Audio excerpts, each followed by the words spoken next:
All right, good morning, everybody. So as you remember, Joscha, in his first talk, deferred a lot of questions forward in time. So in some sense, this is the moment where they all collide back with us in his second talk, where the Wizard of Consciousness, as he has been called in the UK version of psychology today, but of course the question is whether it's the wizard of his own consciousness or the wizard of someone else's consciousness or the wizard of our understanding of consciousness. But we're going to find out today. I'd like to read this article and find it out myself. Yeah, exactly. So the wizard of consciousness will today tell us really about his idea of how the architecture of mind, or of AI, of artificial general intelligence, which is one of the ambitions that Joscha has, what that architecture is all about and how it's going to explain mind, brain, behavior, and consciousness. So Joscha, take it away.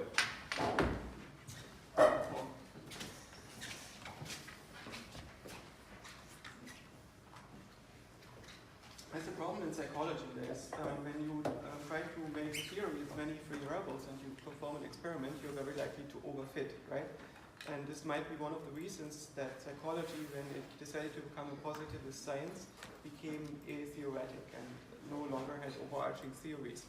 So that now we have this big disconnect between therapeutic psychology and experimental psychology, where the therapist has to have theories with many free variables and how the mind works, and experimental psychology is not delivering any because there is no theory there. Thinking is not a word in psychology. And that was one of the reasons why AI as a field started, and later on cognitive science was started. Because when we make computational models, we have an additional constraint beyond conforming to an experiment. The thing needs to be actually working. Right? So if we are able to reproduce a certain set of phenomena, we know that we have found a function that is able to reproduce that set of phenomena, which means a model of that thing, which means eventually part of the theory that can explain how the mind works. And for me, when I got into AI, one of the biggest questions was, how is it possible that a system can think and not just think, but how is it possible that it feels? What does it mean for a system to have an emotion at all? And so this leads us to the question, what is emotion in its very nature? What is experience? And what is the relationship between that, what is experienced, and the experience itself? Imagine you want to build a robot like Data in Star Trek, and you want to give Data something like pain, so Data can feel something. How do you do this? You could start out with giving Data information. So Data cuts his hand and looks at his hand, I have cut my hand. This is information about that fact, it's accurate and so on, but it's clearly not an emotion. So maybe you want to attach a valence to this. I've cut my hand. This is very bad. It's going to cost $2,000 to repair. It's also not an emotion, right? There's something else going on which you need to do to turn this into an emotion. And I think what is happening is a global state change, a configuration change in data. Data is going to change in many dimensions. For instance, data is going to have a change in arousal. It's going to go way up in resolution level, which is going to go way down. He's not going to look at many details in his environment anymore. This thing is going to become the center of his universe. And this is also something that leads to a reinterpretation of the things around him. So for instance, the knife that was on the table and before was an implement for cutting cake, now suddenly becomes a weapon and is dangerous. And he tries to get away from that state, which modulates him with negative reinforcement signals and so on. Pain tells you, do less of what you're currently doing, right? So data changes into another agent. And this change that data goes through, this configuration change, switching from state to state, this is what we mean by these configuration changes that we call emotions. If we would always be in the same state without modulation, we probably wouldn't call it an emotion, right?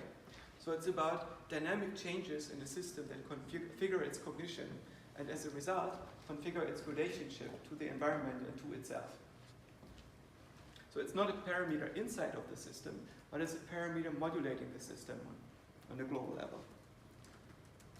So I'm going to talk about which architecture we need to give it emotions, and what components we need for this, how we model emotion in my own architecture, talk about emotions in general in AI models, and how we could use this to start modeling personality.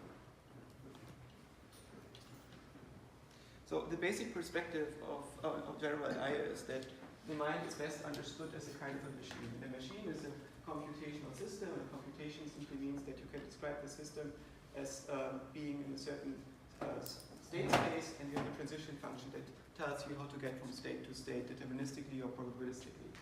And universal computation is the set of all those computable functions that can compute all computable functions when given enough resources. It's a totally fascinating concept because it contains itself this set of computable functions. It's very easy to make a universal computer.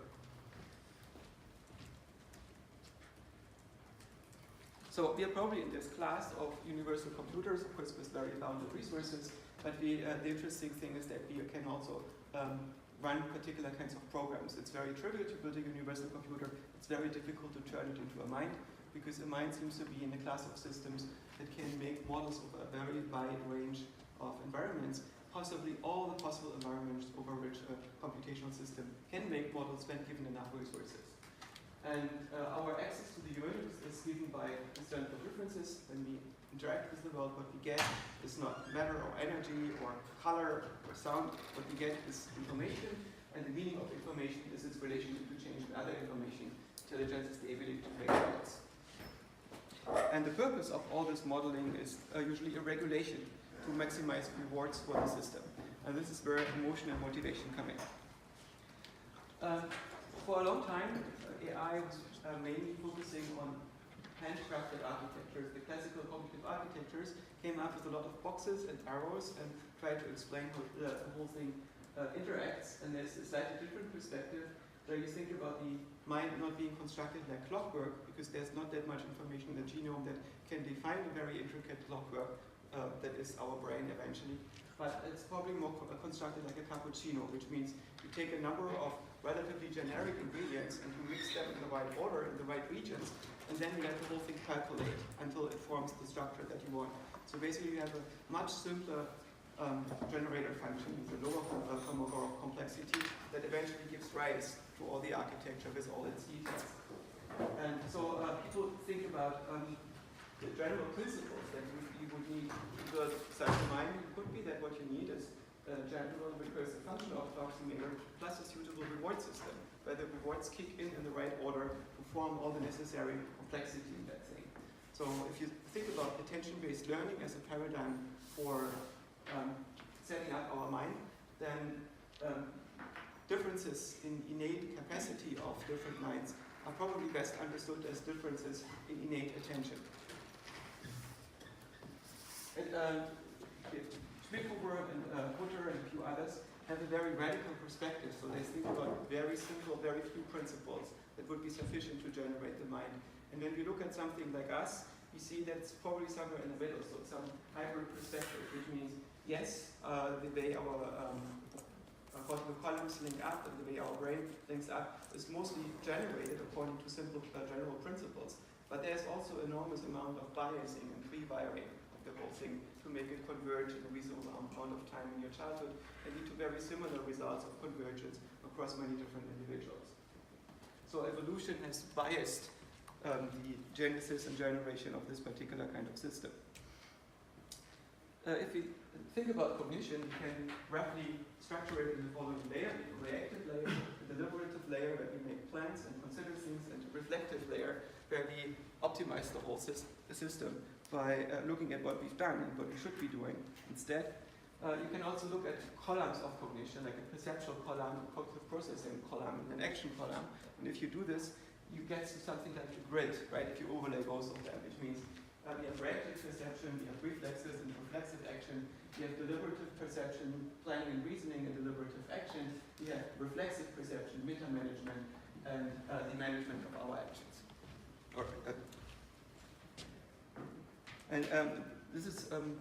This idea has been generated by Aaron Sloman, who came up with the following architecture that he suggests would be a good perspective on how the mind works. He calls this CogF, or cognition effect, and HCogF for how cognition effect works in humans. So you have a bunch of reactive processes You have a variable attention filter that decides whether something goes into the deliberative domain and becomes available to your attention, and then you have meta management on top of this, and then you have your perception and action columns, which emulate these layers who interact with each other, and they interact with local memory, the activation of motives, a set of alarms that can interrupt the whole thing to make it possible when you get shocked or a tiger comes to interrupt whatever you're doing and reorient. And you have a model of yourself, personal self model, and so on in this architecture. And for me, this has been a start to think about these things, but then I realized that these columns are actually not nicely separated. But every perception usually involves actions because you might need to move your head or change your position in space, and every action tends to involve perception because you need to reorient yourself and collect data from the environment to make these things happen. And the stuff in between actually are a lot of perceptions and actions that take place on mental representations. So in a way, the whole architecture is a lot more mixed up in itself. And if you want to split this up into different areas, you find that there are probably something like 50 different areas of the cognitive domain that might roughly coincide with the brain areas that you find in the neocortex. So if we want to understand how this works, we need to look at all testable architectures, not at isolated components. We need to find universal representations that are able to express a complete model of the environment and the way you reason about it. You want to have something like a semi-universal problem-solving set of mechanisms that allow you to learn, to plan, to reason, to form analogies, to control your actions, to reflect on them, and so on. And you want to have a universal motivation system that can give rise to arbitrary goals. And maybe you want to have emotion and affect in the system. So what does it mean to have universal representations? You probably want to have something like a spreading activation thing that allows you to build hierarchical and distributed representations that in extreme case can be local. So it can become sufficiently discrete and low dimensional that you can apply analytical operators on them and you can perform symbolic reasoning. You need to be able to have pointers on this so you can organize them into plans and change these plans into other order and you can perform language on them.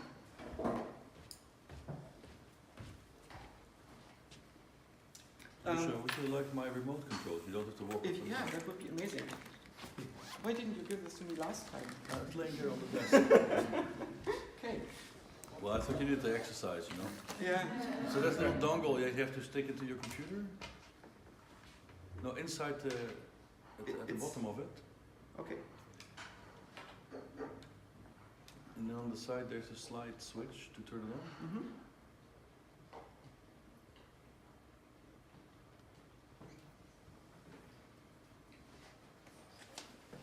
Something happening? Something is happening. Yeah, okay, good. And the green button there in the middle, that's your pointer. The laser. Okay. Okay. What I don't like is that there's a battery circle blinking. Let's see how We have more batteries there. Okay, so good. this is You'll see how this goes. exactly. Okay. So we have a bunch of operations that act on these representations that allow you to implement learning and categorization, planning, reflection, and so on. And then you want to get perceptual data from an environment. You want to also be able to perform actions. And you want to have a feedback loop between action and perception. And this feedback loop we typically call the environment, right? And then we abstract the stuff on which we act and which we perceive into a model of the current situation. And we translate the situation model into past situations, some kind of protocol memory that we can use later on to learn from that past, to generalize and to frame the situations. And part of that thing is our self model. So the self model is the stuff that we always carry with us and that is instrumental in producing our actions and perceptions. And other thing that we have find in this thing is the declarative memory, which basically object abstractions from that we gain by observing the world. And procedural memory that tells you how to do things and how things pan out in the world, and a frame that allows you to interpret the current situation as a particular kind of context which you're in. Like right now, I'm in this kind of tutorial situation where a bunch of people is listening to me. I'm expected to deliver a lecture that people pretend to follow. So this is a frame that allows me to predict the future and make sense of it, of the present. And I have an expectation horizon that tells me how the next 1 hour or so is going to pan out, and have plans that take place within this expectation horizon. And if we generalize this, you basically have a world model, a long-term memory, and a mental stage on which we can execute possible worlds.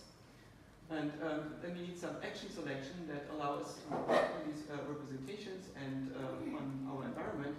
And the action selection needs to be informed by a motivational system, which selects motives and makes decisions. And the motivational system itself is directed by a number of urges, which in turn correspond to drives.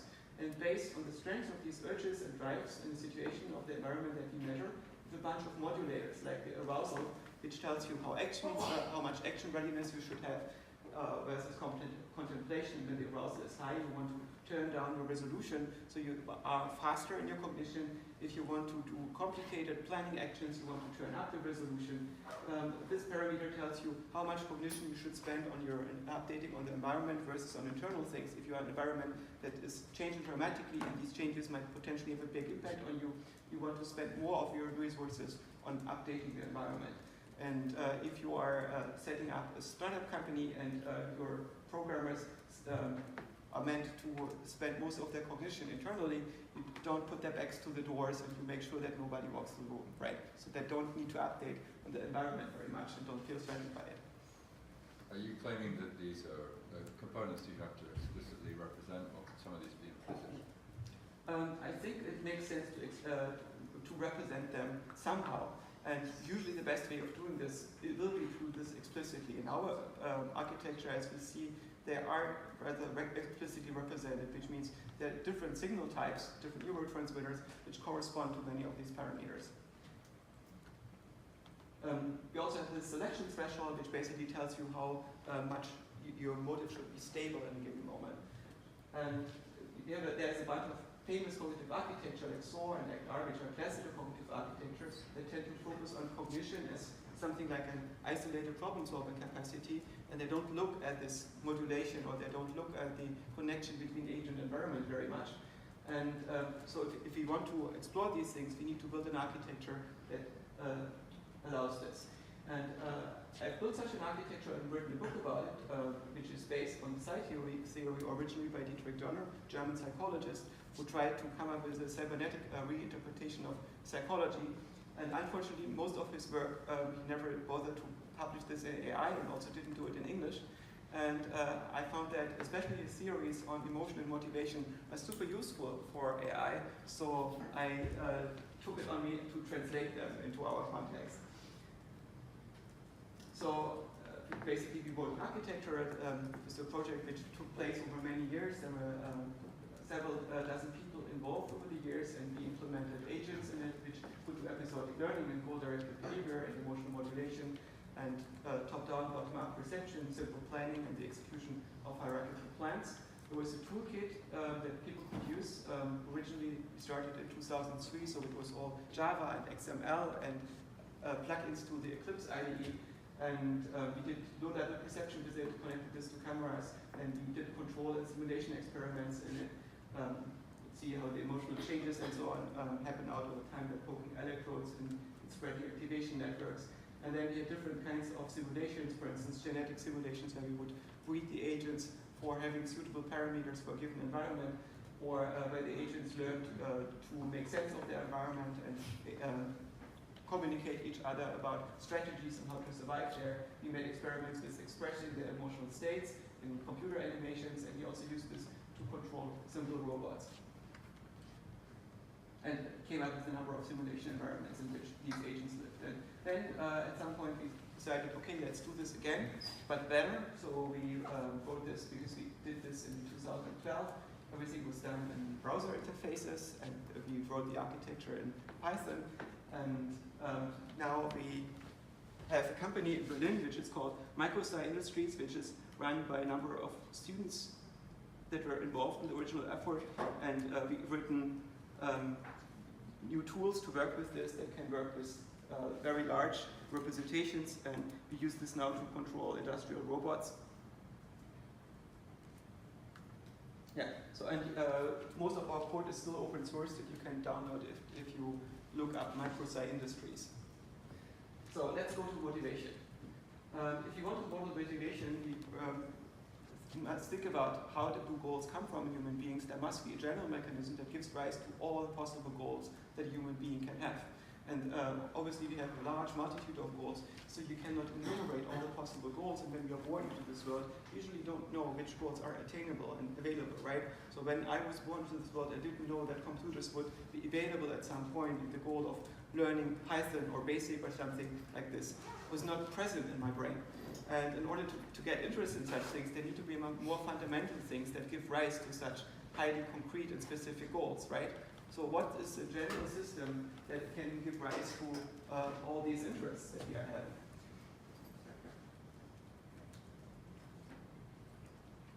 There's a difference between motivation and emotion. Motivation is what reflects our needs.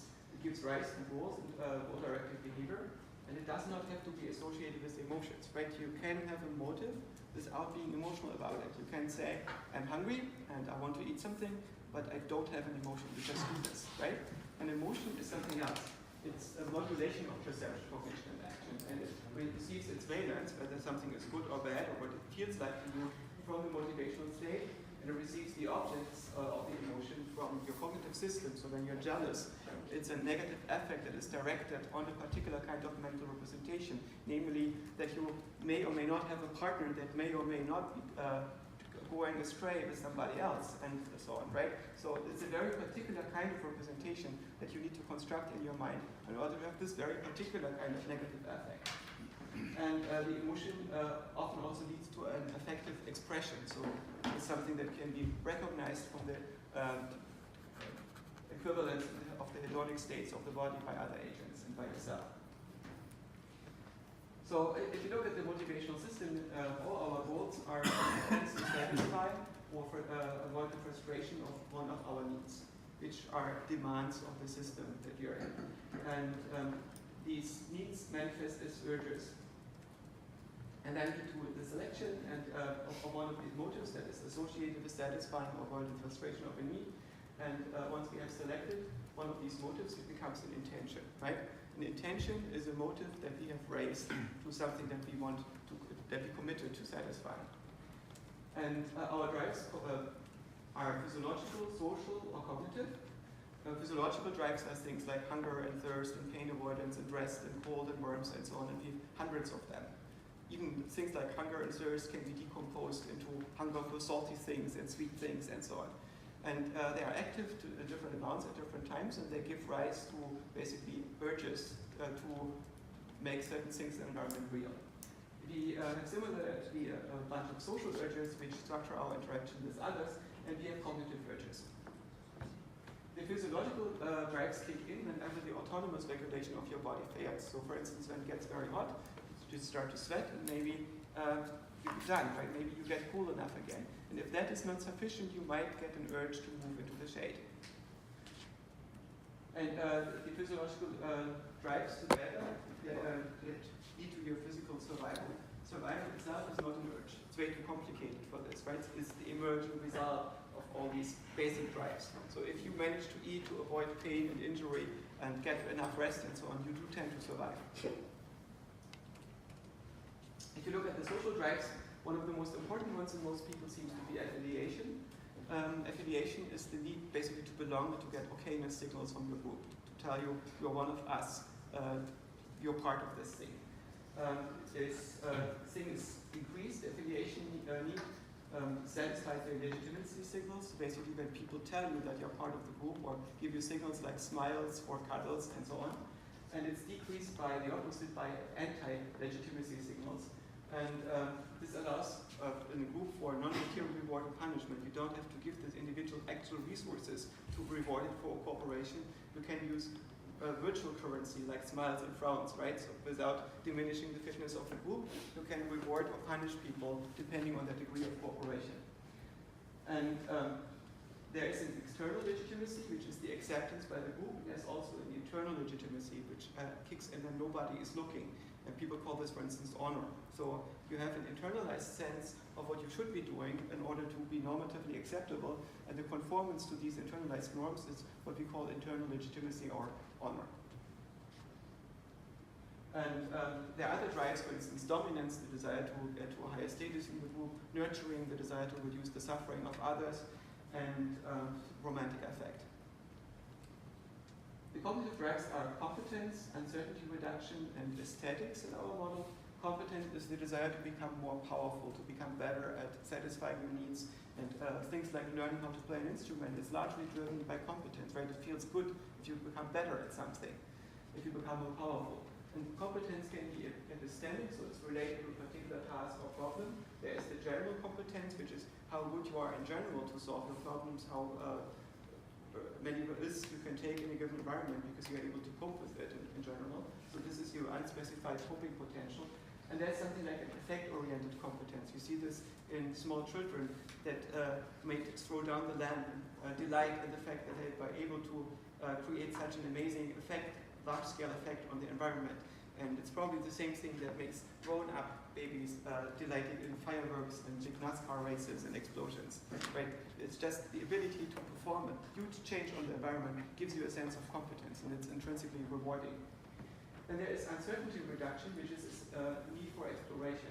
It's not exactly the same thing as novelty seeking, because if people were intrinsically novelty seeking, everybody would be doing mathematics like crazy, because mathematics is an unending source of novelty. The reason why most people don't do this is because they don't anticipate to be able to reduce uncertainty when they do it, right? Most people have learned that when they do mathematics, uncertainty will increase. And there's a frustration of that need. And the mathematicians are exactly that subset of the population which have learned that when they go to mathematics, there will first be a new source of uncertainty, which they will then reduce. And then they find new uncertainty, which again they can reduce. So it's an unending source of pleasure, right? Also, aesthetics plays into this, and there are two types of aesthetics. Basically, one is stimulus-oriented. There are certain stimuli, like certain body schemata and so on, certain harmonics that we find intrinsically pleasant because we are wired to. And then there is something like abstract aesthetics, which is about finding better representations. So whenever we discover a better representation of something, and this is eventually what most of the music is about. So when you listen to the late Beethoven string quartets and so on, the aesthetics that you get to see there is very similar to the aesthetics in mathematics. It's structure discovery. You listen to this music and you suddenly see the structure, and the music plays out, and you see, oh my God, it's so high stakes. Is he going to make the right decision? Is he going? Yes, yes. Right? This is how it works. But in order to get there, you need to build all the structure, and it's very similar to mathematics. In mathematics, it's completely discovered. In music, you have more degrees of freedom, so you construct more possibilities. But eventually, both are about fractals. Okay, so all our possible goals correspond to at least one demand. And from our needs, we get urge signals, which kick in as soon as the need gets strong enough, and they lead to priming. So for instance, when we are hungry, suddenly things that are edible seem to pop out from the environment, from our cognition. We have many vivid memories of edible things and so on, and try to locate them in the environment and construct plans. It does help for learning, so it's useful for directing your attention on certain things and then perform attentional learning on them. And of course, it primes our decision making, so there's a strong interaction with memory, perception, and action for all of these. Important thing here is pleasure and distress. A change in one of your demands is reflected in the pleasure or distress signal, and the strength of that signal is proportional to the amount of change per unit of time. So, for instance, when you are often not thirsty and you drink a little bit of water, you're not going to derive a large amount of pleasure from this. But if you climb a whole mountain and you're very sweaty and very, very thirsty, and you get something to drink on top of this mountain, and you have a huge delta in the satisfaction of that particular need, it feels extremely pleasurable, right? So the strength of this pleasure signal is proportional to how much distance you cover in that need between target and current value in a certain unit of time. And the purpose of pleasure and distress signals is that they give reinforcement values for your behavioral procedures and episodic sequences, and so you can learn from them and define goals, which are appetitive, goals that you want to obtain, or aversive, goal situation that you want to avoid. So you have, for instance, if you take this first example, you have something like a tank. This tank has a target value which is achieved when this tank is full, and you have a current level, and this distance here is basically your urge indicator. The larger this distance is, the bigger your urge to drink becomes.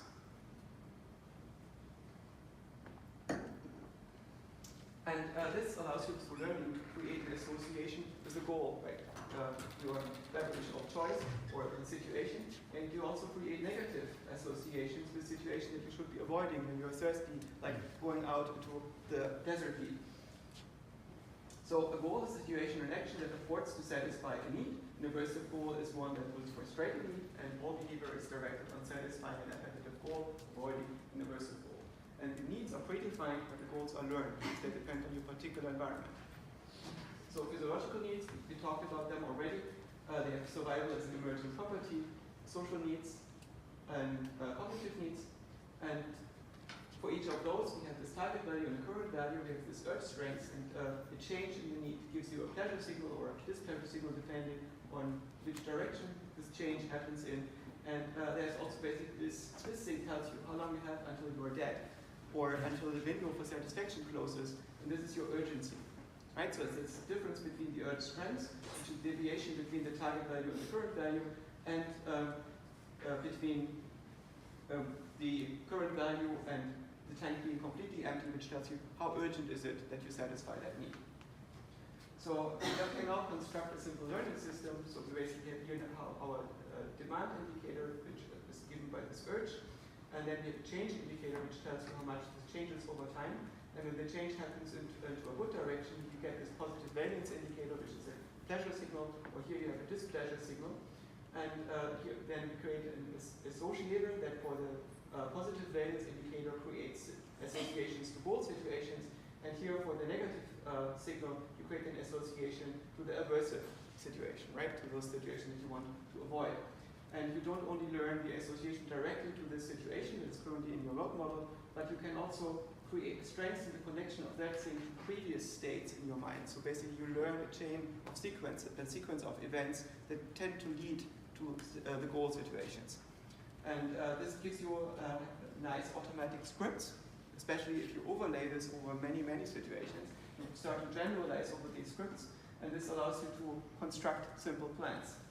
And you have many of these automatisms, and they don't even need conscious intervention. So sometimes you might write a paper or listen to music or whatever, and suddenly you find yourself in the kitchen in front of the fridge. You ask yourself, how did I get here? And you just followed an automatism because you became hungry. And even though there was somewhere below your attention threshold, it triggered a sequence of actions that you were not properly aware of. So whenever we have an urge, there's an autonomous regulation, and this one doesn't kick in or doesn't work. You need to have a deliberative mechanism that chooses a goal out of the goals that you have, and then it follows through on that. So it works basically like if the need becomes active, if no autonomous regulation is possible, you trigger this urge signal, and then you try to satisfy this urge opportunistically at first. For instance, I might be working on something, and my wife sneakily puts a sandwich next to me while I sit on my table, and at some point I look up and the sandwich is gone because I got hungry in between, and I satisfied this urge opportunistically without disrupting what I was doing. And if that sandwich wouldn't have been here, probably some mechanism would have come in which would have disrupted my work and made me go to the kitchen and make myself a sandwich, right? So if no opportunistic satisfaction is possible, then we need to make a decision, right? And we make this decision by looking at how strong is the urge, and we subtract the current suppression, which is basically a bonus that the currently active urge has because it has some significance by itself. We check if this is larger than the strength of the currently leading motive, the thing that I'm currently doing, like writing a paper. And if the urge strength is minus the suppression becomes stronger than the strength of the leading motive, then I try to recall a strategy to satisfy this urge. And when I find such a strategy, I calculate my motive strength as the expected reward from this action, multiplied with the urgency, multiplied with the competence, and divided by the cost of the strategy. So the more costly it is to do this thing, the less effective reward I will get for this, and this will weaken the strength of my motive. If I don't find a strategy, then I will try to construct a plan, which takes more deliberation. And if no plan is found at all, I increase the need for exploration in my given environment so I can find such plans in the future. And once I've done this, I turn the strongest motive into my leading motive, which is my current intention, my current leading intention that governs the majority of my behaviors.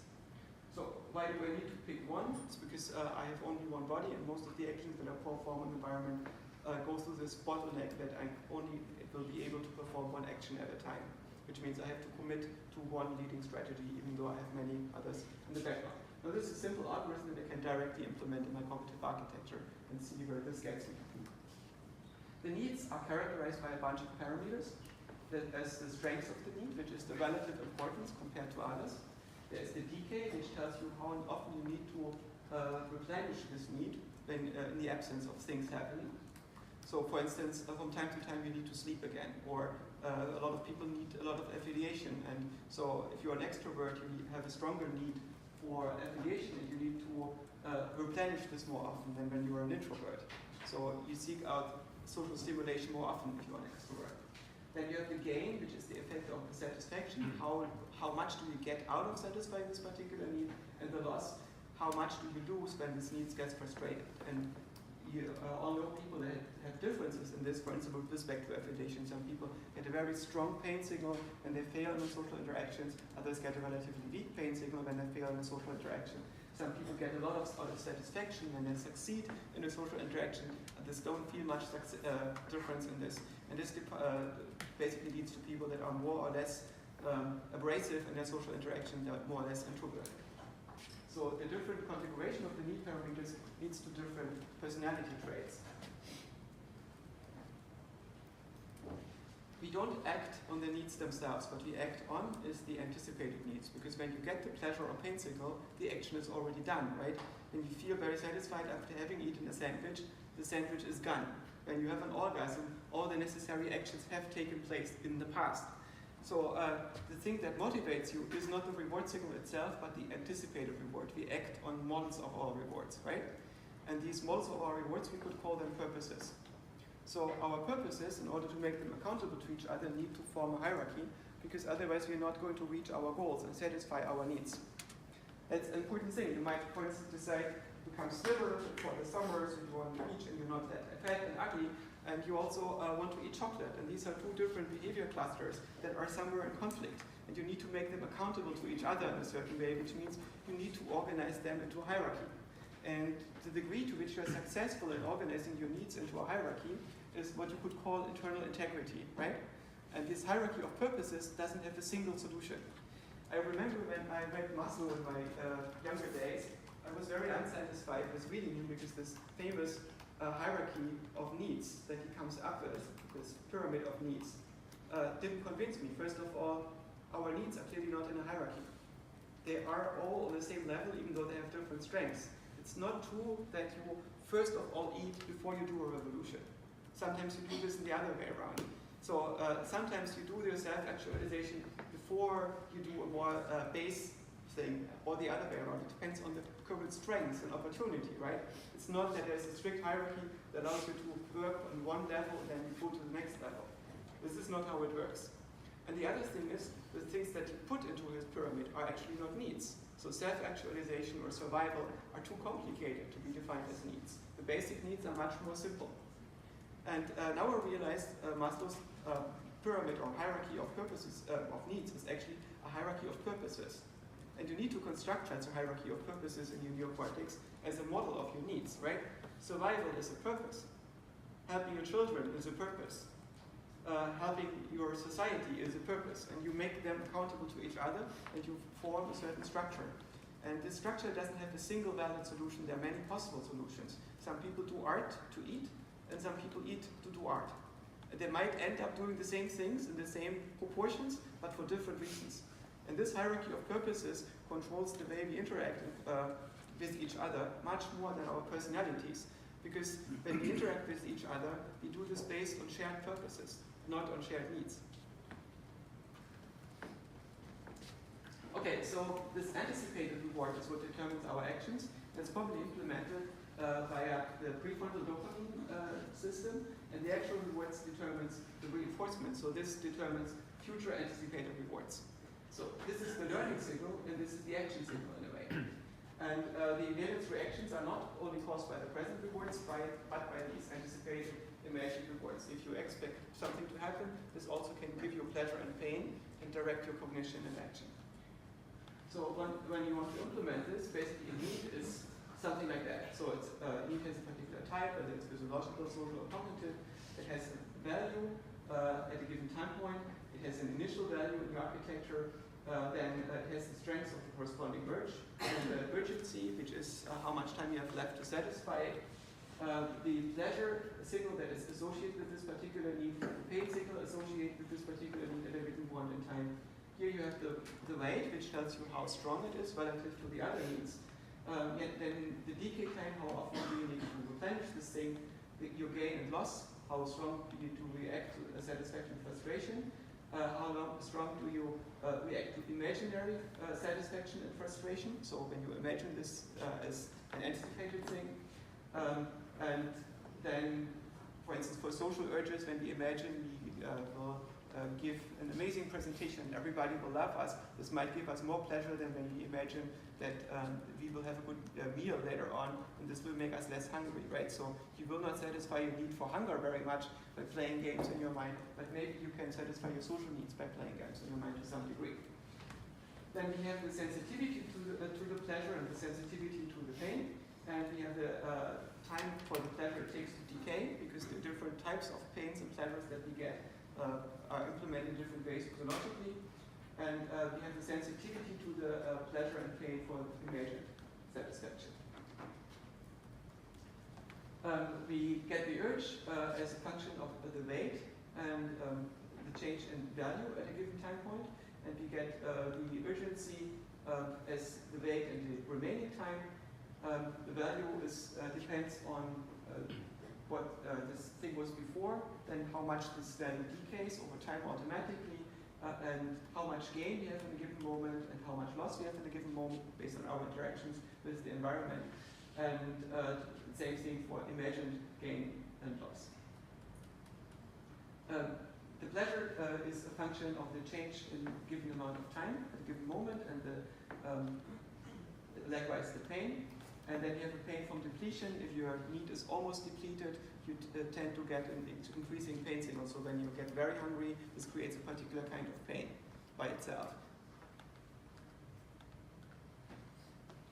But then if we want to implement this in an AI agent, we also need to define an event. An event with respect to a motivation is related to a consumption. A consumption means that a need is satisfied or frustrated. And this gives you a particular reward, and it happens with a particular kind of certainty. And then you have a particular amount of skill to deal with this event, to achieve the consumption.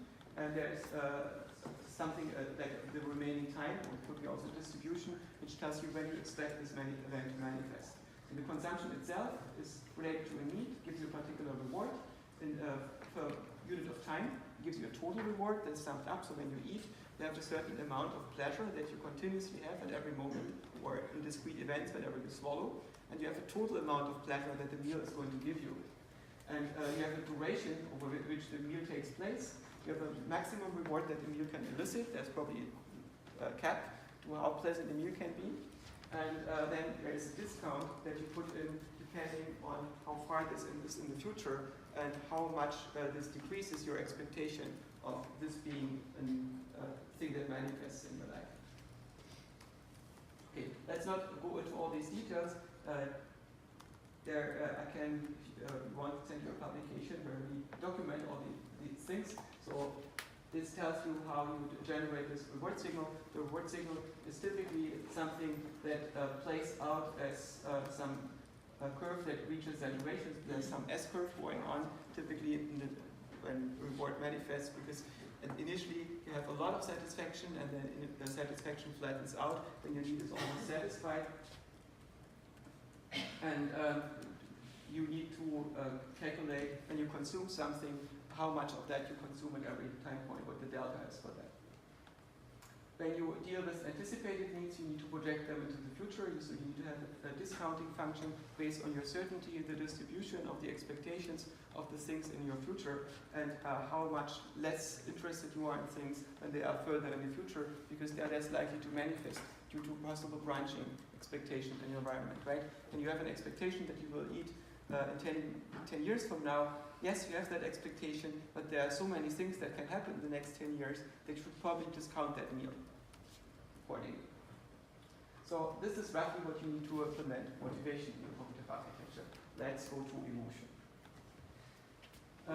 For me, most of the interesting studies of emotion start with the work of Paul Ekman.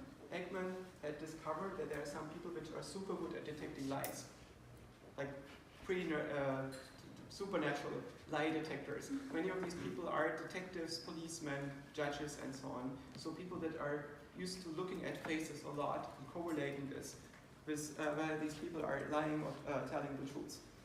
And so he wanted to know what is it that these people are doing that I'm not able to do. And he started filming these interviews with high-resolution cameras, and he was looking at the facial expressions of these people in a lot of detail, and he saw lots and lots of micro-expressions which are only there for a very small instant in time, and then go away, and to realize that people have difficulty controlling their micro-expressions, and there is a logic in which they do this, and he could reverse engineer this. And then he started studying the emotional expressions themselves, and he put electrical clamps to his face to simulate all the facial muscles and took pictures of them and classified the facial muscles and when they were at which emotional states they would be excited and when not, and came up with a system to code facial expressions based on the muscular innervations. And there's a very interesting thing that he discovered in this is you can decompose faces into some basic components of the expression, and then you can add them on top of each other, and you find that you always get a valid facial expression, right? A facial expression is basically a sum of particular expression dimensions. So you can, for instance, increase a pain variable, and you can increase an arousal variable, and there are certain correlates of this in your facial expression, and you will see that along these two dimensions you always get a valid facial expression that people are able to interpret. And this is basically culture invariant. There is not that much fundamental difference between cultures, but there is difference in which emotions different cultures seem to be appropriate to express, and how useful it is to express certain emotions in a given culture. But the basic emotions can be recognized across cultures, so people they make very similar interpretations when they look at a particular facial expression. And it also holds across species, so other primates have very similar emotional expressions to our own. And you don't even need to have something like a biological agent, you can also recreate this with robots or with computer animations. So how does this work internally? There's a bunch of models which are called appraisal models, which have originally been developed by Martha Arnold and Richard Glasshouse. And the idea is that the emotion is a cognitive appraisal of your relations to your environment and your motivation and your cognition. You basically have a mapping between certain states of your motivational system and your environment and the relationship between yourself and the environment, and map this to internal states, which are these emotions. And Klaus Scherer has tried to make this more systematic and came up with the stimulus evaluation checks. So you have several stages in these checks. You have an innate a sensory motor check, which is pre-attentive and automatic. Then you have something that is learned on top of this, and then you have a deliberate thing where you actually reason about the situation and adjust your emotional state accordingly. So these stages take place. And then you go from the relevance of that thing to the implication of that thing, and how are you able to cope with the situation, and what's the normative significance of this? How is this going to play out for you in a social environment? And these things are evaluated one after the other and lead to different components in the emotional response. The thing that was missing in my view from Klaus Scherer's work is the nature of that internal thing. So basically, this is a black box, which is a mapping from stimuli to results. So you have a certain number of criteria, like you learn that your grandmother has died, your grandmother was important to you, this was a very sudden change, you were not aware of this, and so on. You will need to take care of her estate and all these things. You tick them in a box, in a questionnaire, and you have strengths of these stimuli from 1 to 5. And then you have an emotion that corresponds to this. But what happens when you don't have that emotion? What means you tick all these boxes and you feel, oh, there's nothing. How would you represent this in this model? Right? It's possible that something else entirely happens. And this cannot be represented because it does not represent this model, the functional implementation of the emotional state, right? And the actual architecture that's behind it. Emotion is not just a mapping of environmental stimuli to a particular thing. an emotion is a process that takes place inside of you and that you classify as a region in the space of cognitive configurations, right? So if you look at the conceptual analysis of emotions, or Tony Cohen Collins have written a classical book about this, and they say that emotion is a valence reaction to the consequences of events, to the actions of agents, or the aspects of objects. And you can classify our normal emotion terms according to this. So if you look at the valence reaction to the consequence of events, you can be, for instance, displeased or displeased with the event, and you focus on the consequences for others. It is desirable for others, you are happy for them, or you resent that they get this. If these actions are undesirable for others, depending on whether you like the others, you might be gloating or feel pity. When you focus on the consequences for yourself, when the prospects are relevant, so it's directed on the future, you have hope and fear. If the prospects are irrelevant, you have joy and distress. And when your prospects, like hope and fear, are confirmed, you get the satisfaction or the confirmation of your fears, respectively. If your prospects are disconfirmed, you get relief or disappointment, right? Then you look at, for the actions, the valence reaction to the actions of agents. You can approve of those actions or disapprove of them. When you focus on yourself, you feel pride or shame, because when you are this agent. When you focus on another agent, you feel admiration or reproach. And then we have a combination of this well-being and attribution. So we get to gratification and remorse, or gratitude and anger. And then when you look at the valence reaction to the aspects of objects, you have liking of these objects or disliking, and so you have love and hatred. This is obviously American. Germans don't love objects. Right, we don't love Coca-Cola, because I think in our language love means to experience a sense of shared purpose, and I don't have a sense of shared purpose with Coca-Cola. Well, you might. I mean, with the particular drink, right? No, I completely objectify the Coca-Cola. I mean, it's a relationship where it's not a moral subject to me, right? So I'll get to this in a moment. In the Psi theory by Dietrich Dörner, he starts out with an affective space, which I think is much better to express what happens internally in an agent. And this affective space has a dimension of valence, which tells you the appetence or aversion of that particular state that you are currently experiencing. Then you have the selection threshold, which tells you how dominant your motive is and how stubborn and tense you are on it.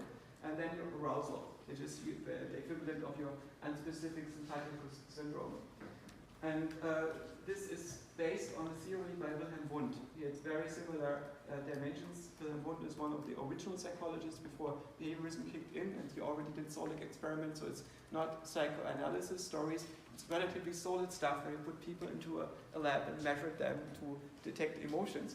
And this theory, these dimensions that Wundt came up with, have been rediscovered by at least half a dozen different psychologists in the last century, independently of each other. So you have these pleasure, displeasure dimension, attention, realization dimension, and the calmness, arousal dimension in Wilhelm Wundt's work. And these are not all the dimensions. In Psi theory, you have at least 6 dimensions. You also have this resolution level, which tells you how deep your focus is on things, where it's shallow. Then you have narrow versus wide, and you have the securing rate, which tells you whether you check your environment or your internal cognition more. And basically these 3 are attentional dimensions, and these are the valence and arousal dimensions. And your affective state, the state in which you are, the proto-emotional state basically, is a configuration of the system with these 6 dimensions.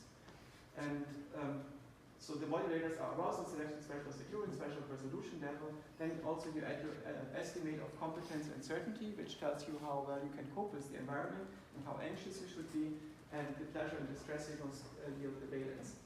And your affective state is an emergent property of these modulators. So you don't have to put in anything additionally. It's just emergent over these modulators. If you build a cognitive system that is modulated with things like arousal and selection, special, and resolution level, and has competence and certainty needs and so on, you automatically get similar emotions as you would have in humans.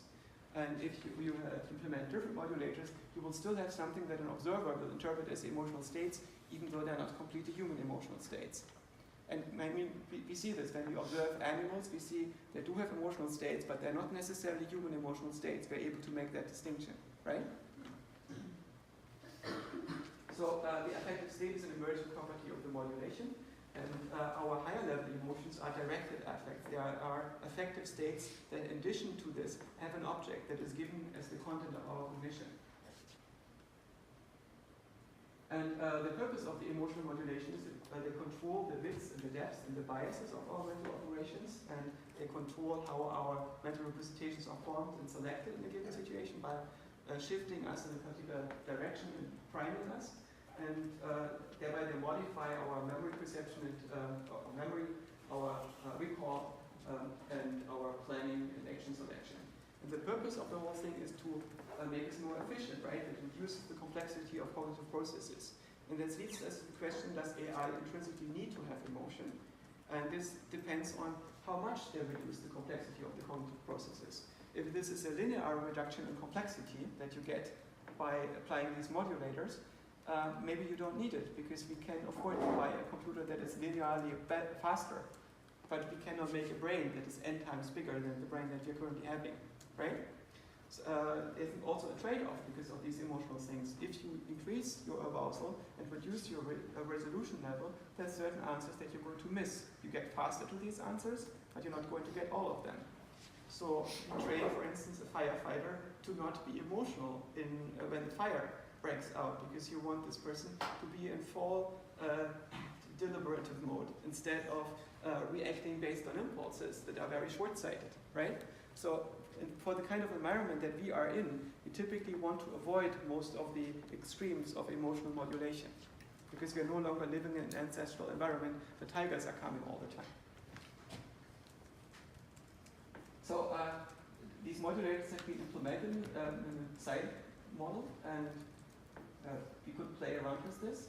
And the things that we implement in microsite is these primary modulators, arousal valence, what we call aggression, which tells you fight or flight response, how much you approach the thing in your environment or retract from it. And then we have the attention modulators, so resolution level, suppression, and securing rate. These modulators interact with each other. So depending on the strengths of all your needs, this influences the arousal and the suppression. And this leading mode, if that's very strong, it increases the suppression. So if you have something like a very strong urge, like you're very hungry, you are unlikely to do something else before you have eaten. This avoids motive oscillation. And the strong leading motive also leads to a lowering of the securing rate. So when you're very hungry, you focus on getting the food instead of focusing a lot of environmental cognition. And your general competence is very high, so you're generally good at satisfying your needs. Your suppression gets increased because you can afford not to check your background very much. And your aggression gets increased because basically you can afford to assume that you'll be fine when you address the thing head on, it's not going to bite you.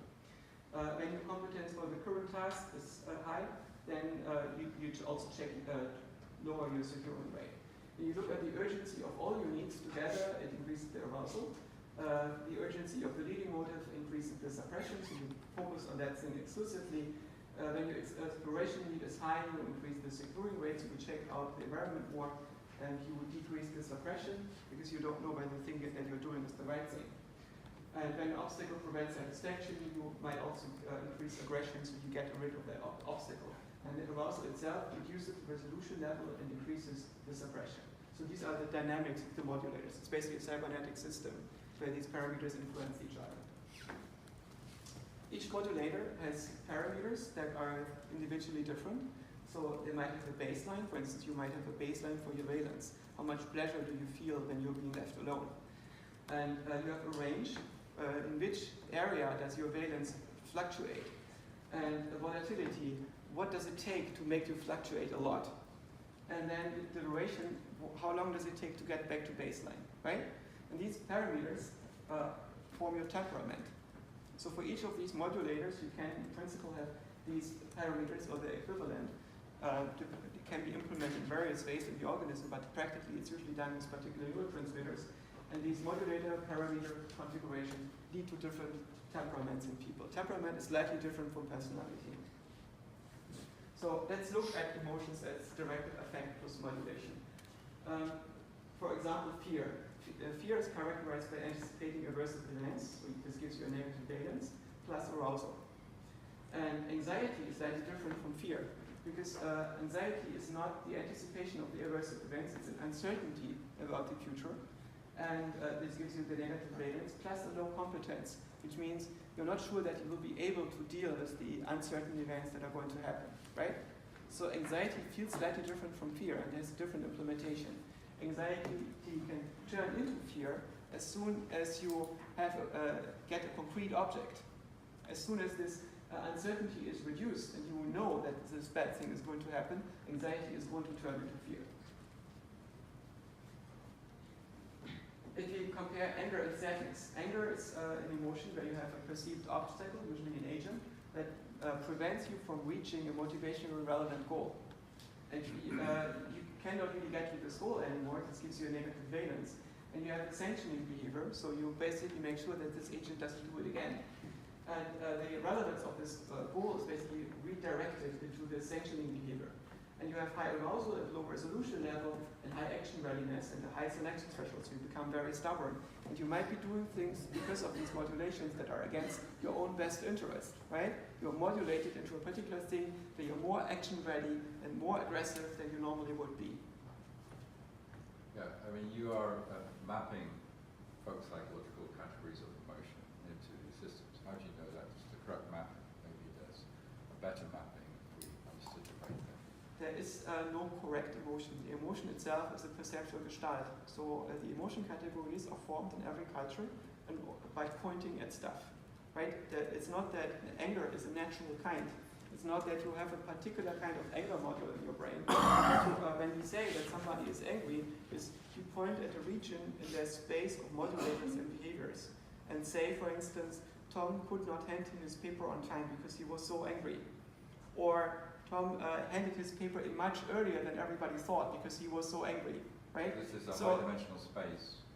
What we mean by this is it's a person that had high arousal, and there was something in front of reaching one of their important goals, and this gave them higher aggression than they normally would have, and so on. So in this sense, these folk psychological concepts are what we're talking about. It's what we agree on when we say anger. But the practical implementation can cover a very wide range of possible states. But so what you're describing is a high-dimensional space. Yes. Where there may be some attractors. Yes, basically region in that space. When people talk about an emotion, it's a perceptual gestalt that they form over a region in their modulator space. And the emotion words that different cultures have are different. So there's this famous thing that Germans have the word Schadenfreude, and which is a particular kind of emotion about the misfortune of others. But when Americans discuss the word Schadenfreude, they usually don't say, oh my God, these evil Germans. The reaction is more like, oh, there's a word for it.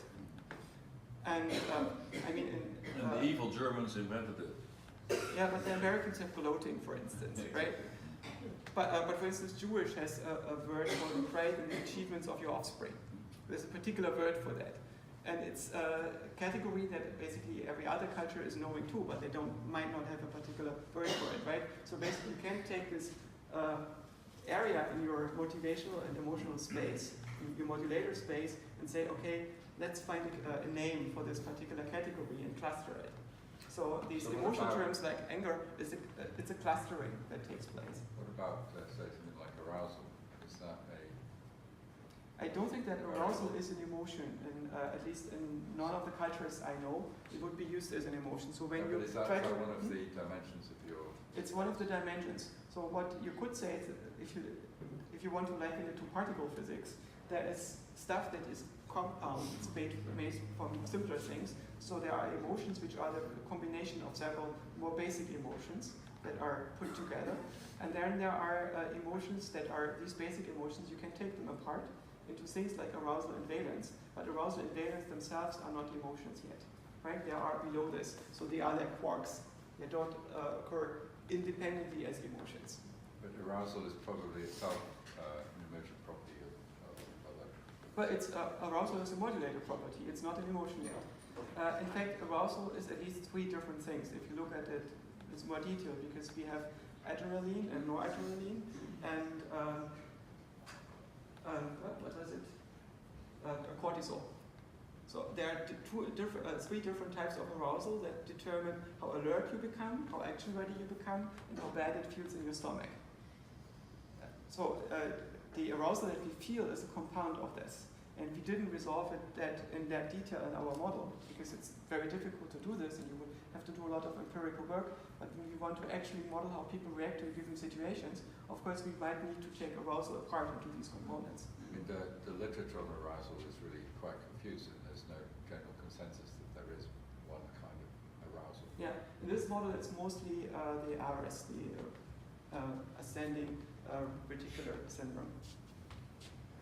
Now, I think the point that Josh is making, which of course then goes back to these traditional models, is emotions are just points in the higher dimension, in this case a six-dimensional space. Affective Right? states which are the elementary emotions. So if you want to understand them, you must understand the dimensions, how they're regulated. Yeah. And I think now what Josh is doing is just placing the specific emotion in that high dimensional basically to give you an space. idea And on how this maps out. We don't need to agree on exactly how every culture does this, right? So, but I think this captures mostly what you and me would agree on what anger is. If not, speak up. And so sadness is about a manifest prevention of all conceivable ways of reaching your active relevant goal. But there is no relevant obstacle anymore that you could remove to get there. So for instance, your child has died and there is nothing you can do about this. There's nobody you can sanction for it and so on. So in this situation, you can only retreat from the situation. You have low arousal, you have a high negative valence, and you have decreased action readiness, and you might seek support from the environment. Let's look at pride. Pride is basically a situation of high competence, which leads to a low securing rate, high internal legitimacy, and likely coincidence with high external legitimacy, because it very often happens when somebody has praised you. And joy is a state of high arousal with a high perceived reward from satisfying a demand. And bliss is a high perceived reward signal from satisfying a demand, but low arousal. Right? The difference between joy and bliss is mostly in the arousal dimension. And this is related to, for instance, you often get joy when you do something that is connected to physical exertion. So you won a race, the state that you're in is probably not bliss, but joy. And you listen to sublime poetry, you have low arousal because you need to have high resolution to do this. So the situation is probably not so much joy as it bliss.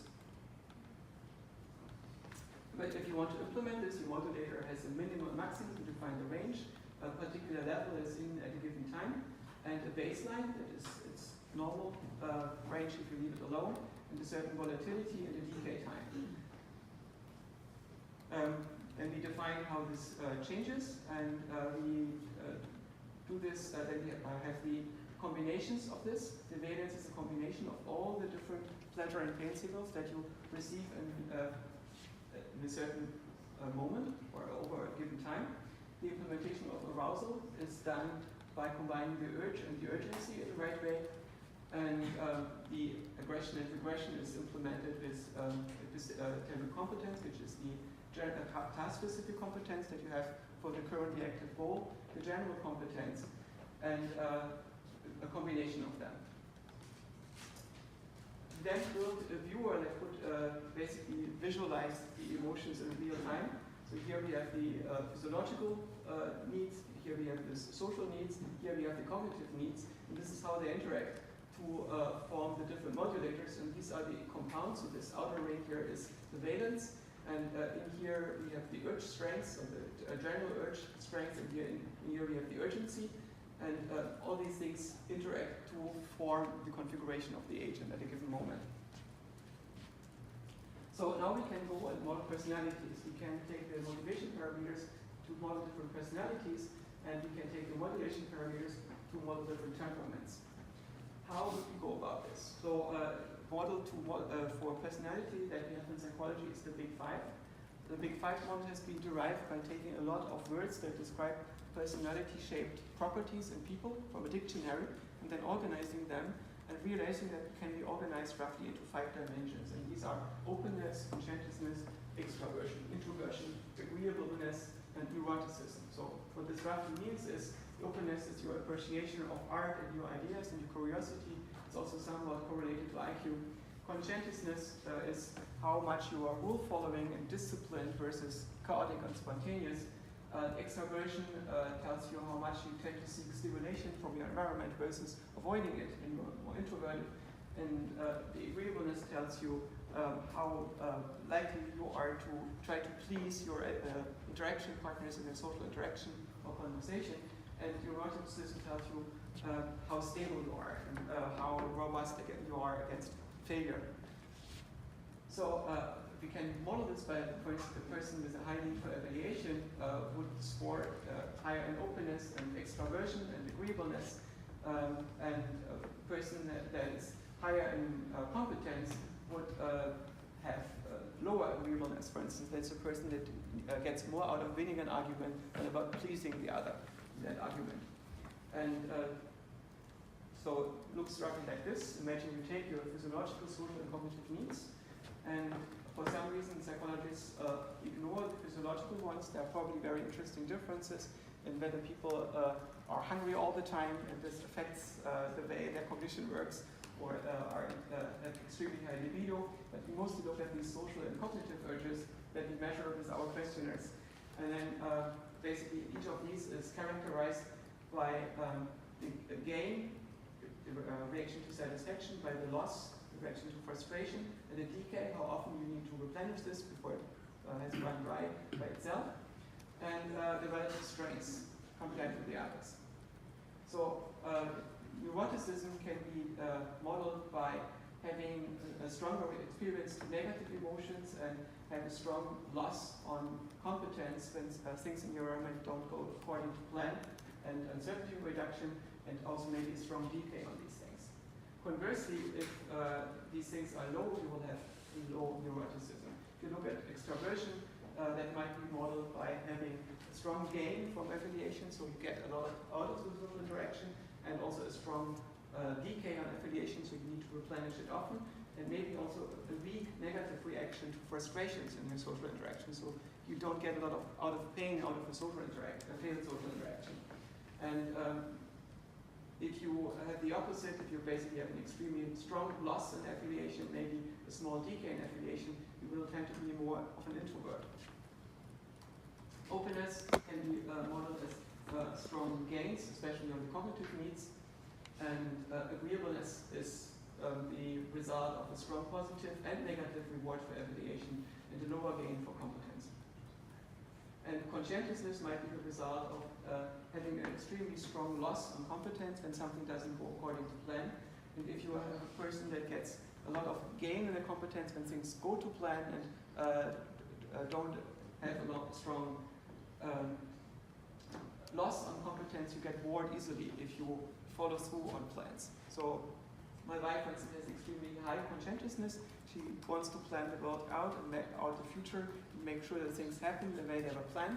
For me, it's the opposite. I get terrified when this is the case.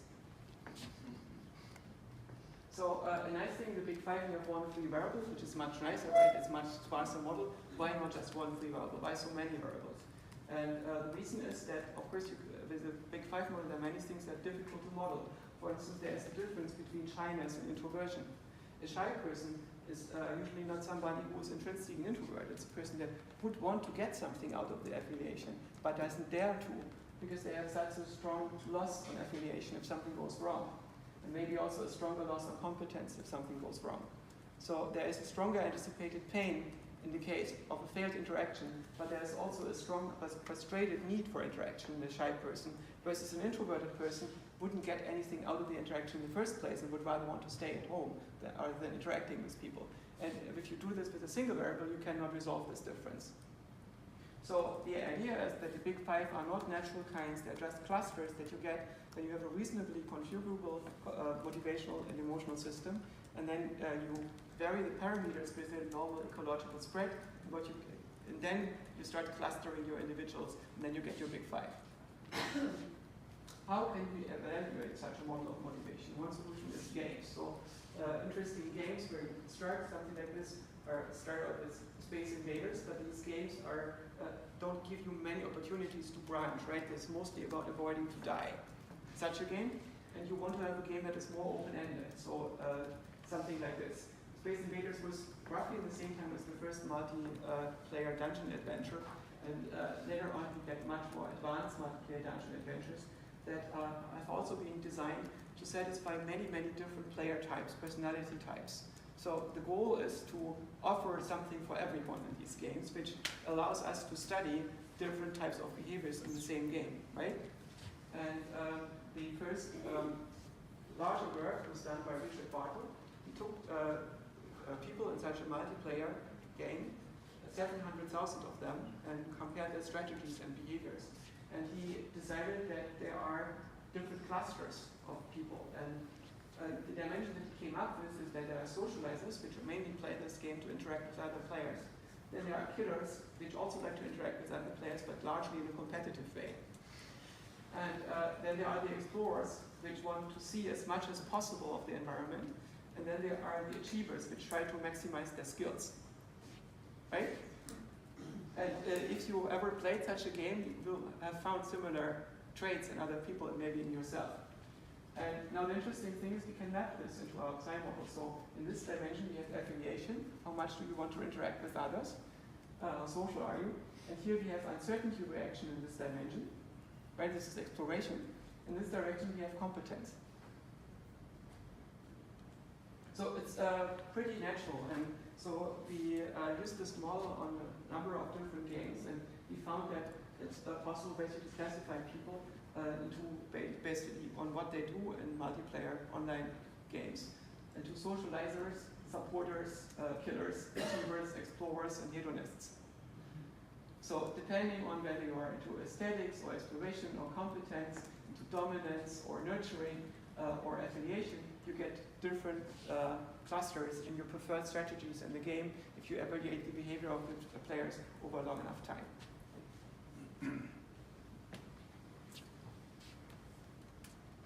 So how does the self get influenced by our emotion and motivation? In the last talk, I talked about how we derive our models from sensory patterns by organizing them into percepts and motor scripts, and the percepts into more complex features, and these will abstract into objects. And eventually we have a world that is made from objects and processes and maps, and they are combined into mental simulations, right? So we live in this world of the mental simulations that's generated in our brain. And over these simulations and objects and processes and maps and motor actions and complex features, we form concepts. Concepts are basically the address space of these things, right? So we can manipulate them and recombine them into new things. And then we can also learn a symbolic language, which hangs in the thin air between the speakers. And the problem of natural language is to take this conceptual domain, which is something like a hierarchical fuzzy distributed graph, and map it into a discrete string of symbols with a stack depth no more than 4. And the solution to this is probably the space of all natural languages, right? So there's an evolutionary paradigm in which we can develop and learn languages and start sharing these concepts. Where does the number 4 come from? That's an experimental thing. Basically, when you think about how many relative clauses you can process reliably, you probably can do 7, but you also have to talk to other people. At some point, they will look somewhere else. When you talk to them, you notice this, you reduce the stack depth of your sentences. So this is a very rough number, but basically, you only have a very limited stack in parsing these grammars.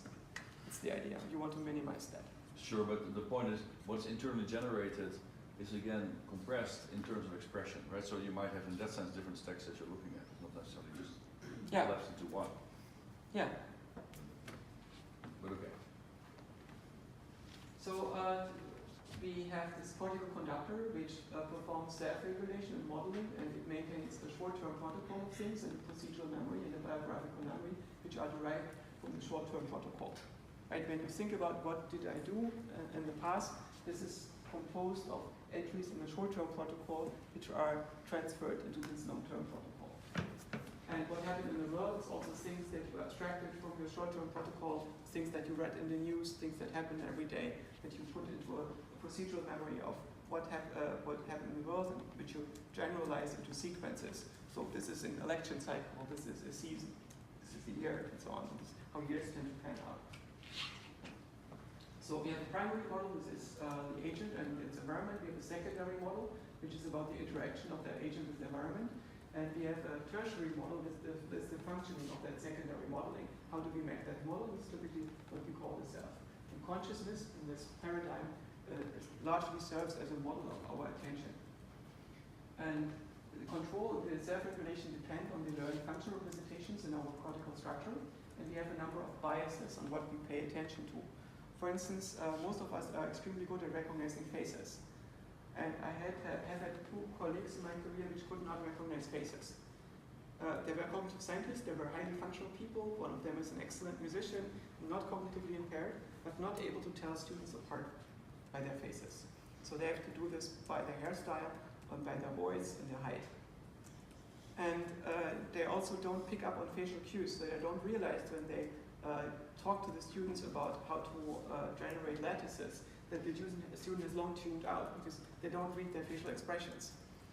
And I think the reason for this is not that they have a particular brain defect, but they lack a particular brain defect that all others of us have, which means an extraordinary amount of attention to faces.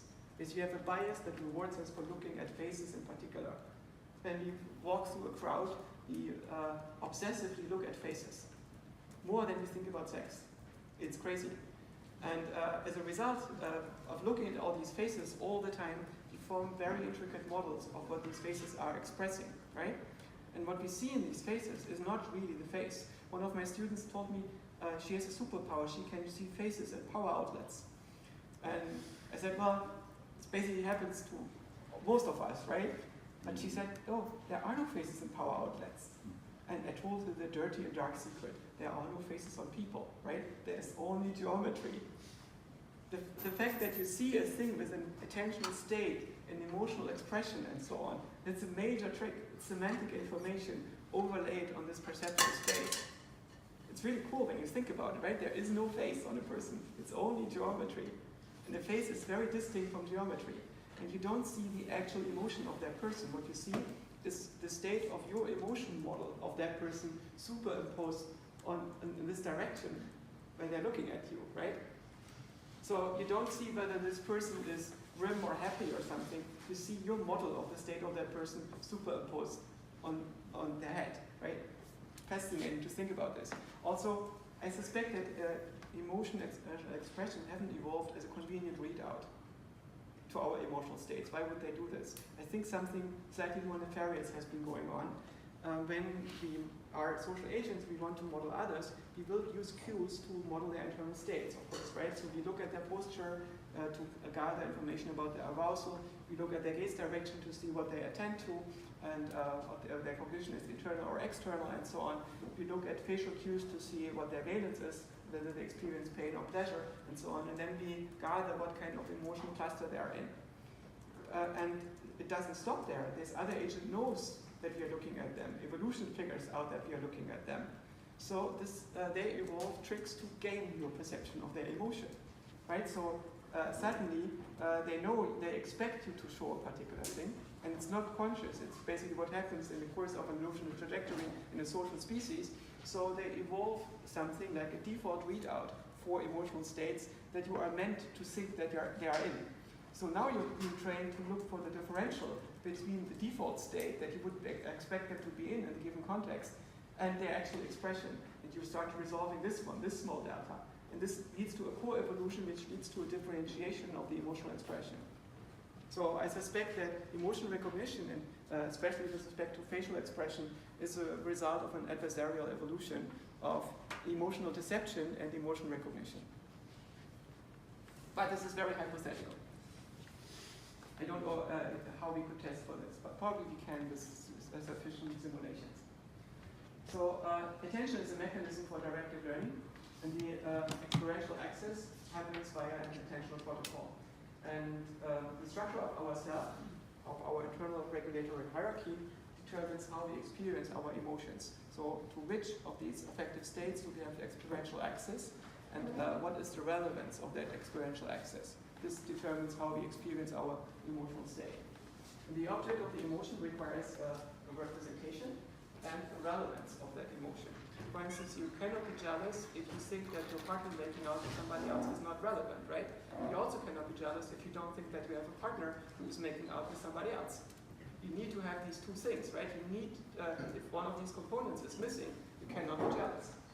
So in order to have these relevances, you need to have the correct social urges for the social emotions. So you need to have aggregation and romantic affect and libido and dominance. And if you don't have them, then certain social emotions will not be present. And for instance, there are people which are aromantic, people which are incapable of falling in love. This doesn't mean that these people don't love or don't have libido, they just don't fall in love. And typically these people are incapable of jealousy. So this fixation on a single partner seems to be the result of romantic affect, which is a particular dimension of social emotions that not all people have. In a similar way, there are people which are asexual. These are people which can often fall in love, but they don't have any sexual arousal when they think about other people and are not sexually attracted to other people. It's not that they're repulsed, it's just absent. It's an absence of a particular kind of drive and affects a small percentage of the population.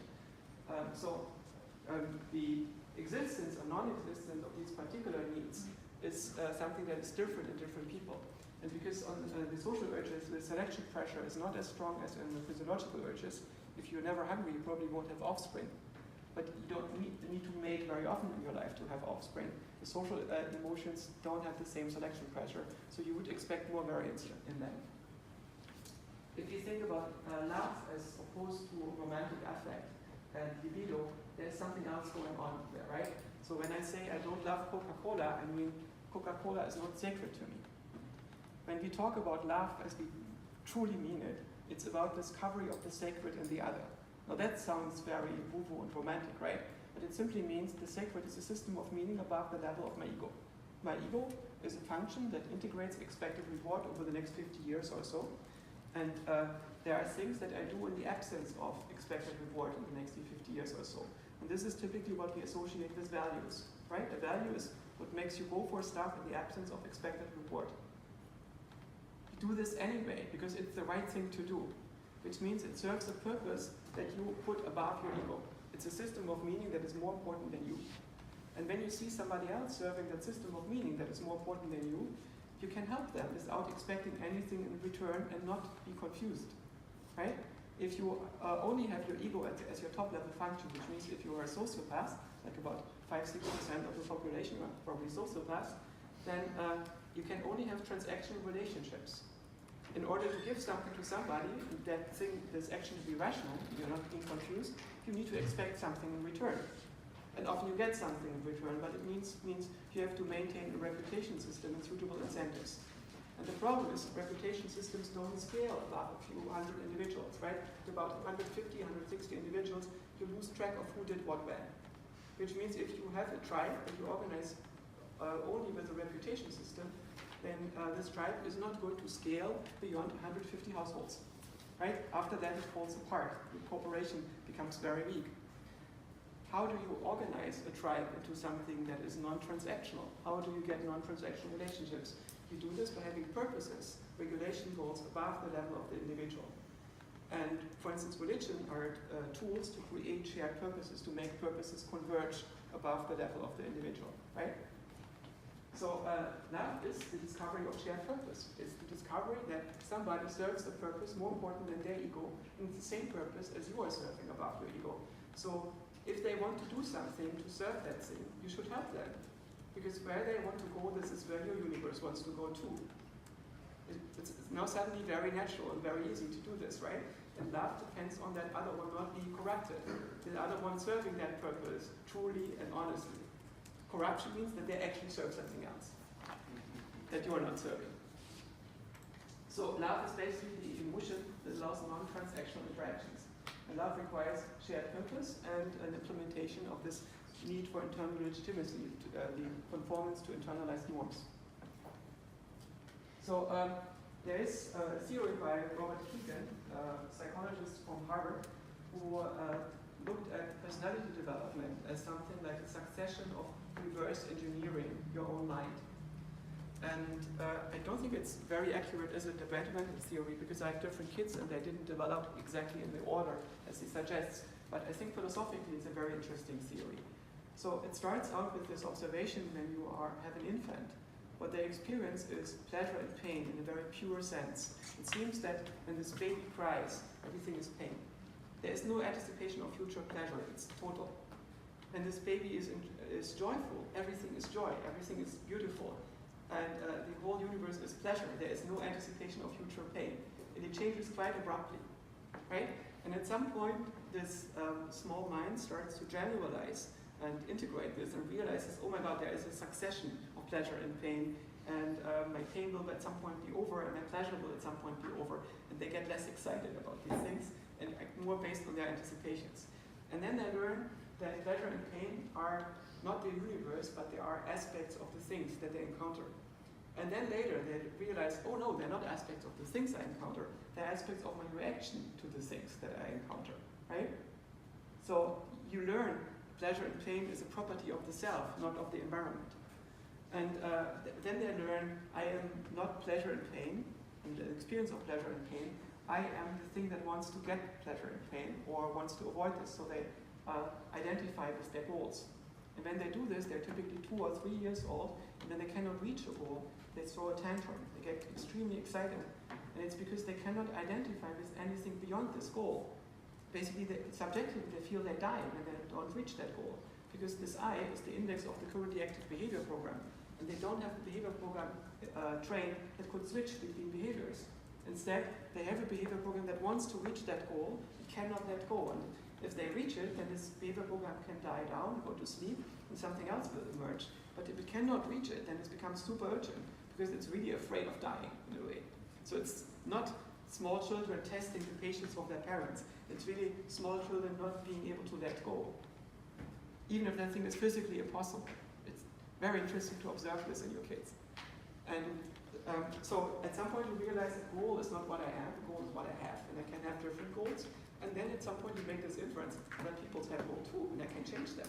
And this is what Keegan calls the imperial phase, when your baby starts directing others and push them around, age 3 and 4 and so on. They make others do their bidding to the largest extent that they can. And then they realize, oh, so I'm not my goals, I have them. What I have is beliefs. What I am is beliefs. So there's a certain way the world works.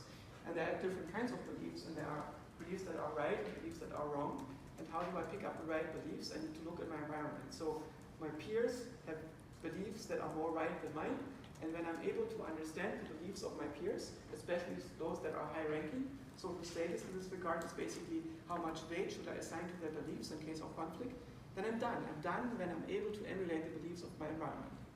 And this is what Keegan calls stage 3 of the development of the self. This is basically when you are able to approximate the beliefs of your environment and think that the right beliefs are given by your peers. And this is the stage that most people are in. And only when you discover epistemology, and you discover, oh, there are laws or ways to discover truth, and the weight of the confidence must equal the strength of the evidence. And this is completely uncorrelated with what other people think to be true. You get agency over your beliefs, right? Whether mathematics is true does not depend on what other people think. Whether your country will crash or whether the Apple stock will go up or down is completely independent of what other people think is true. There's an interaction with their actions, of course, because of their beliefs. But objectively, whether this is true or false is not related to whether it's right or wrong. And then you realize, oh my God, people mostly live in a right-wrong algebra. And you should be living in a true-false algebra instead, right? And right and wrong and true and false are very distinct categories.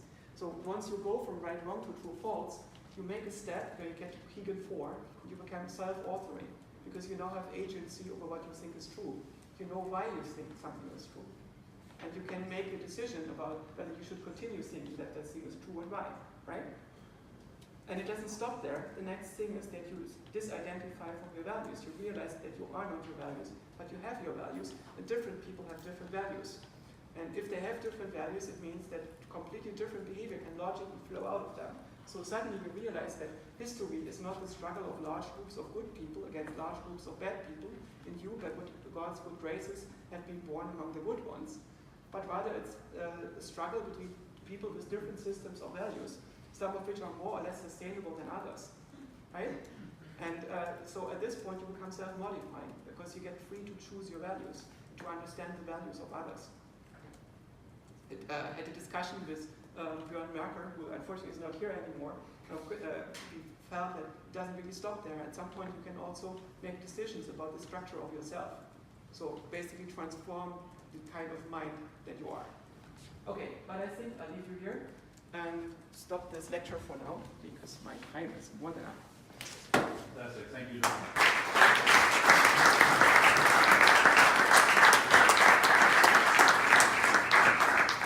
All right, Vicky, you have a question. Thank you very much. I was wondering, how do you deal with conflicts between different types? So what happens usually when you have a particular drive, say you are hungry, and you make a decision that you want to go to a shop to buy something to eat, and on the way to the shop you get very thirsty. And at some point the thirst becomes normally stronger than the hunger, so you drop what you're doing, you go back home because you realize in my fridge I have something to drink. This is not a good strategy, right? Because it means that you now wasted your effort of going to the store, or at least half of that effort. And you should not be doing this. And that's why we introduced this suppression thing, which makes you more stubborn based on your current goal, which means you give a bonus to the currently active behavior once you're committed to it. And this is an adaptive thing, and you learn in the course of individual development how stubborn you should be to reach most of your goals. Right? It's a small heuristic that makes it possible. And otherwise, you basically go by, in our model, by an expected reward thing. So how much do you get out of satisfying this particular need, multiplied with the cost, which makes it, the reward smaller, the effective reward, and the risks involved. And the opportunity cost that you lose basically by giving up on the other things that you could do in between. This is roughly what you want to approximate in any cognitive architecture. Jordi? Have you addressed in your models how to abstract needs into more general and more abstract needs or fluxes that can be used for basically concatenation of different needs or predictions of future needs that are not just the basic ones? Yeah, so the basic ones are the physiological, the social, and the cognitive needs. And right now what we came up with is a set of needs that seems to be orthogonal to us and is sufficient to explain the different behaviors. And what you should also be able to look at is lesions of this. So basically, do people deviate in their goals systematically in a way that would suggest that there's a particular need dimension that is absent in them? And you can find this, for instance, in aromantic people versus asexual people. These are different needs that are absent in them, and you can explain it by really one need not being implemented.